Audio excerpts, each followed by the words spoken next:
I'm Dalton Barrett for News Radio WGNS, and here's some of the top stories impacting Rutherford County on your Rutherford Roundup for Wednesday, August the 12th, 2026.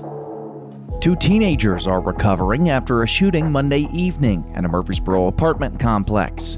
Police say gunfire erupted just before 6:15 at Brookwood Terrace Apartments in the 2700 block of South Rutherford Boulevard.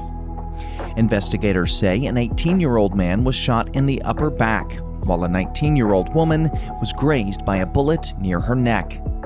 The victims were later found near North Rutherford Boulevard and Halls Hill Pike and taken to the hospital, where both were listed in stable condition. Police say the victims were visiting a friend when two people opened fire on their vehicle, also damaging a truck parked at the complex.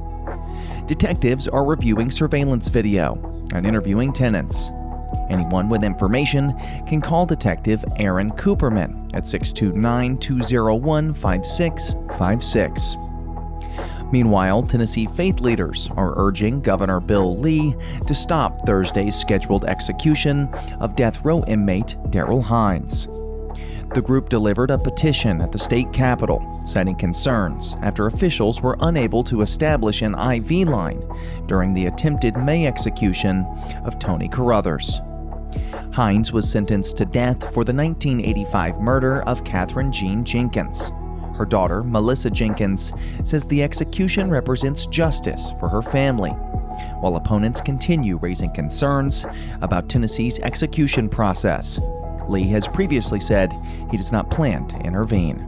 Police in Murfreesboro say Tennessee's new ban on Bitcoin ATMs is already helping reduce cryptocurrency-related scams across the county. Detectives with the Murfreesboro Police Department Fraud Unit recently checked 30 businesses that were previously known to house virtual currency kiosks. Fraud Detective Sergeant Tommy Massey led the compliance operation, which found every business following the new state law that took effect on July 1st. Some Bitcoin machines remain inside businesses, but police say they've been disconnected and are waiting to be removed. Officers also delivered letters from Police Chief Michael Bowen explaining the new requirements. Investigators say local cryptocurrency scam reports have dropped sharply since the ban began. That follows nearly $4.1 million in losses reported by Murfreesboro victims over a 6-month period, with scammers often targeting older residents or impersonating law enforcement. Meanwhile, city leaders are also focusing on safety along several heavily traveled Murfreesboro roadways. The Safe Streets Review identifies Northwest Broad Street, Veterans Parkway, Thompson Lane, and St. Andrews Drive as corridors being considered for improvements. Potential changes include brighter traffic signals, upgraded crosswalks, flashing yellow arrows, better lighting, pavement markings, and pedestrian refuge areas. Mayor Shane McFarland says the city's long-term goal is to reduce and ultimately eliminate fatal and serious injury crashes as Murfreesboro continues to grow. Residents across Rutherford County will soon have more opportunities to build their technology skills through a new state grant awarded to the Rutherford County Library System. Secretary of State Trey Hargett and local lawmakers announced a $3,300 training opportunity for the public grant. The funding will support digital literacy instruction for library patrons throughout Rutherford County.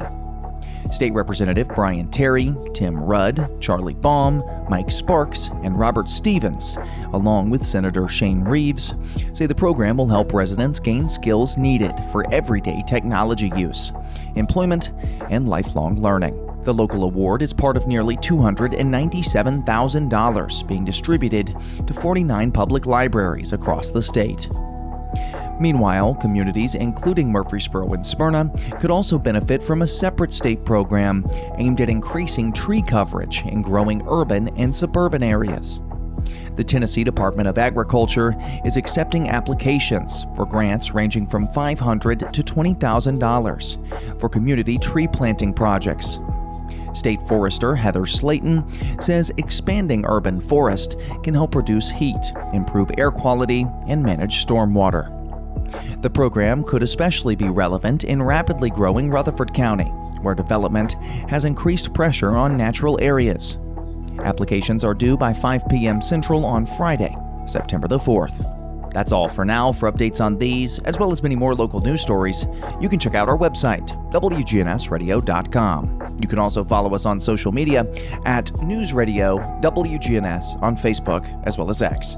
If you're enjoying the show, please leave a rating or a review on Spotify and iTunes, a comment on YouTube, or share it with a friend. I'm Dalton Barrett for News Radio WGNS, part of your Good Neighbor Network. And I'll talk to you later.